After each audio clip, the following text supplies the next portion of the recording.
G'day guys, welcome back. My name is Wildkard. Thank you for watching the Wildkard Rugby Show. Like, comment, and subscribe. And yes, this is a Super Rugby review about the Western Force playing the Brumbies, but this game was a little bit lackluster. The Brumbies got an early lead and kind of just taking the foot off the gas a little bit, and the Western Force was able to come back 2 tries in about 2 minutes to end the game. So yeah, so I decided to maybe take this opportunity to talk about something that is way more exciting and way more important than this match, and that is the loose hair prop selection for the Wallabies. Okay, now let's go back a couple months. All right, there was some news that said sacrilege was about to be committed in the world of rugby. I thought, oh, better click on that. And yeah, apparently there was a All Black gonna be converting to play for the Wallabies. Oh my goodness, woo, woo, sacrilege indeed. You know, pretty sure both the All Blacks starting props were born in Australia, but hey, who am I to complain? And the person in question is Mr. Alex Hodgman. So Mr. Alex Hodgman, maybe I should pull him up here. Mr. Alex Hodgman has played for the All Blacks in 2020 under Sir Ian Foster, and he played 4 matches, and he was basically left out of the team since then, and is looking to make a comeback in international test rugby for the Wallabies because his dad was an Australian, despite Hodgman himself was born and grew up in New Zealand. So yeah, under the current rules of rugby, he's definitely eligible, and there's absolutely nothing wrong with it. But when this news was reported 2 months ago, or whenever, a while ago now, Hodgman was signed to the Reds, and he wasn't even on the bench.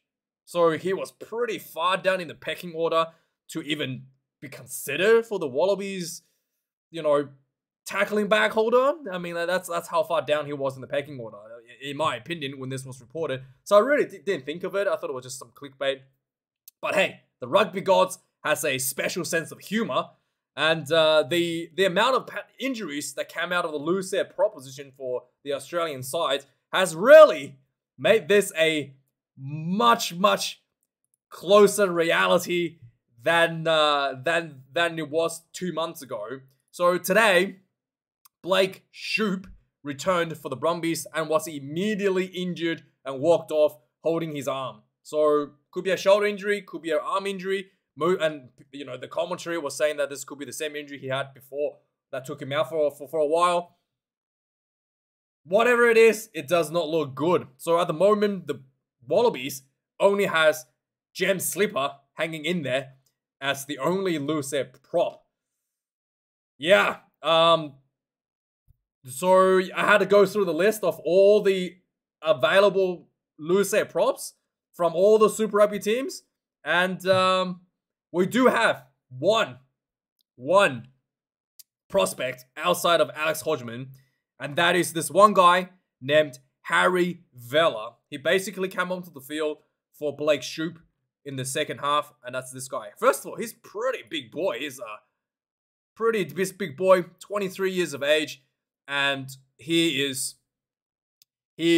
went to Nudgee College in Brisbane, went to Queensland Academy after school for rugby, obviously, and then he works in a what do you call it?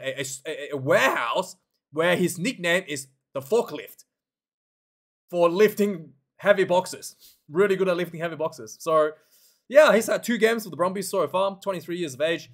And, you know, for somebody that's able to lift heavy boxes and went to Nudgee College, is pretty much as good as you can ever ask for a prop. I'm not a joke. Like, that is pretty good credentials for a prop.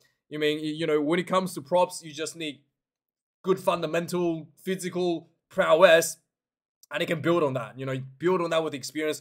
You can build the technique with time, and the player will grow bigger as well. He's got the height already, you know, 183 centimeters, and he just needs to put on some more weight, and that's just gonna come naturally as he gets older. And you know, he played over, you know, like a good more than half a game, and he was holding his own this game. It didn't fail on the scrummaging or anything. So he's definitely a solid point to work with. And, you know, I think that this could potentially be I think Joe Schmidt may potentially pick him up and have him on the bench ahead of Alex Hodgman, to be honest. They just to build for the future. So that's the one option. So there are a few other options as well. Very few other options. We've got Easy Kailia in the Melbourne Rebels, who's played 9 caps for the Rebels since 2021, so really hasn't been given that much opportunity, and his scrummaging has been pretty average, to be honest. Matt Gibbon also played 5 caps for the Wallabies, currently for the Waratahs. Again, I just don't think the scrummaging has been that great out of him. Next up, we've got Paddy Ryan, who's a veteran for being called back from Japan by the Waratahs. Had 3 test matches in 2012 to 2014. He's 35 years of age, so maybe you can try squeeze him in there. I just don't see him as a better option, other than the fact that he's a veteran. And then finally, we've got this guy named Luis Ponini, who doesn't even have any Wikipedia page because he literally just got called up from the East Rugby Club here in Sydney. And yeah, and he only got 2 games for the Waratahs off the bench because of injuries. But good news for him, the Waratahs actually did pretty good in the scrummage in the second half against the Reds. And that's against Penny Ravi and Tuamanga Jensen. Is that Tuamanga Jensen? Tuamanga Allen, sorry. Tuamanga Allen. And so there's both 2 veteran props. And they actually won a tight head. So can't really be, that's actually pretty promising, good stats to have on your resume as a prop to win a tight head over, you know, international test cap props is a really impressive feat there. So that's not too bad of an option. But yeah, outside of that, we pretty much don't have anybody else. So yeah, and this is something that Joe Schmidt will have to really consider a little bit. And I do think that Harry here should probably get a spot in the Wallabies squad at some point and just get some experience on him. Maybe have a Hodgman on the bench to start with, just because of the All Blacks experience, but he really hasn't played much this season. He's only going to play two games so far for the Reds. So yeah, let me know your thoughts about who should be the loose head prop position for the Wallabies. And yeah, interesting. So yes, let's quickly go through the match stats, see what happens. Oops, that's the wrong match. So yeah, again, the one guy that was consistently good throughout this match is Tom Wright. Outside of that, I just really didn't think that. I think the Brumbies really just taken them quite easy, especially in the second half. So 464 run meters for the Western Force, 419 for the Brumbies, losing out on the stats there. 3 tries apiece.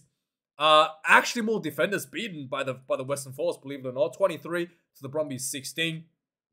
13 turnovers conceded for the Western Force, 17 against the Brumbies. Like I said, this is not, this was pretty lackluster in the second half. 120 tackles for the Western Force, 16 missed tackles. 160 tackles for the Brumbies, 23 missed tackles. Not much of a kicking game going on. 15 for the Western Force, 18 for the Brumbies. Now, the Western Force did rest Donaldson. I think if Donaldson was on the field, could have made a massive difference. And is Donaldson injured, actually? I'm not sure.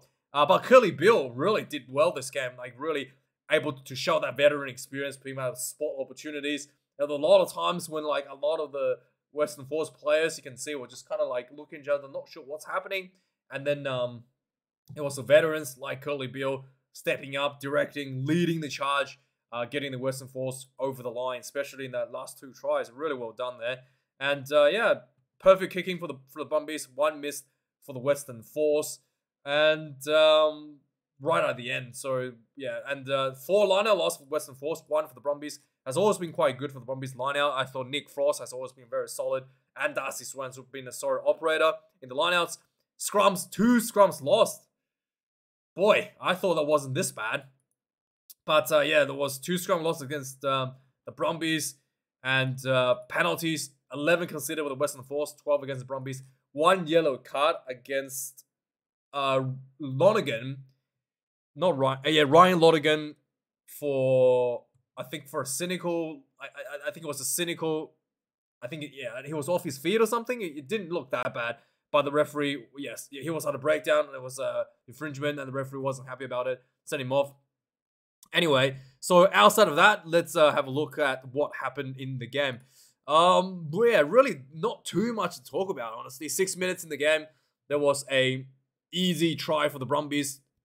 Just built pressure into the 22, pick and drive, and eventually Ana Alatoa, the captain himself, pump those big legs over for the try under the post, 7 points to 0. 11 minutes into the game, there was a set piece move by the Brumbies, really well done. Again, Tom Wright showing his quality. There was a scrum. The ball went to Tom Wright in kind of like the outside center position on the blind side, and he drew like 3 defenders. Honestly, like everybody, he just like held the ball out, and like everybody was just following the ball, and like 3 people came up to him, and he just grabbed a kick the ball behind, and then Corey Toole scooped it up. Try time, 14 points to 0. 11 minutes into the game. 30 minutes into the game, yeah, Lonergan got sent off for off his feet in the ruck. Off he goes, and despite being in the bin, the Western Force were only able to score 1 try during this 10-minute period. Tizano gets a try at 32 minutes on the clock. There was so following this, the Western Force went for the line out. Again, pick and go, got the offside penalty. Despite that, Tizano pick and drive himself and went in for the try. 7 points to 14. And after this, there was a penalty just before halftime. Lolosio kicked this one. On the stroke of halftime, the Western Force, there was just a pretty interesting decision here. The Western Force had a penalty, and they decided to go for the scrum, which is fine. Interestingly, there was a guy yelling in the sideline, and it was heard on the camera. Someone was like, "Go for the scrum!" And the Western Force, I don't know if that was from the coach or not, went for the scrum, and there was a round of applause from the fans going for the scrum option. A little bit shaky in the scrum, but eventually they did get the ball out, and yeah, it looked like Curly Beale has scored a try here, but the pass to him was forward. So yeah, a little bit unfortunate for the Western Force to not get a try there. So the second half started, again, pretty lackluster for like a very long time. And on the 60-minute mark, there was a nice little play by the Brumbies. Just good hands down the sideline. Corey Toole was running down the sideline. He had Tom Wright outside of him. He just kind of like, draw the last defender in, passed the ball to Tom Wright, ran down for an easy try. Well-deserved try for Tom Wright. And suddenly the scoreboard ticked up to 24 points to 7. And then, yeah, for the last end of the game, kind of just ticked along. Both teams looked very lackluster. Players were walking around. Yeah, lackluster the intensity out there. And then finally, 79 minutes into the game, Western Force finally gets that try. Build some good momentum. Curly Beale was heavily involved in this, just really taking the leadership, taking the game with the speed, lifting the speed of the game.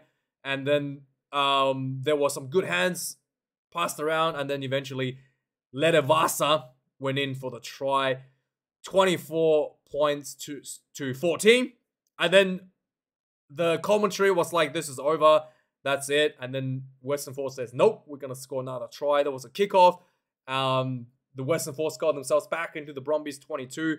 The clock is red. There's penalty advantage. Quick tap at Nick White. And then only the 2 veterans saw the opportunity. Nick White and Curly Beale. White passed the ball to Beale. And Beale commits a bunch of defenders. Passes the ball to Pullman, who went into the corner for the try. And yeah, that was it. 19 points to 24.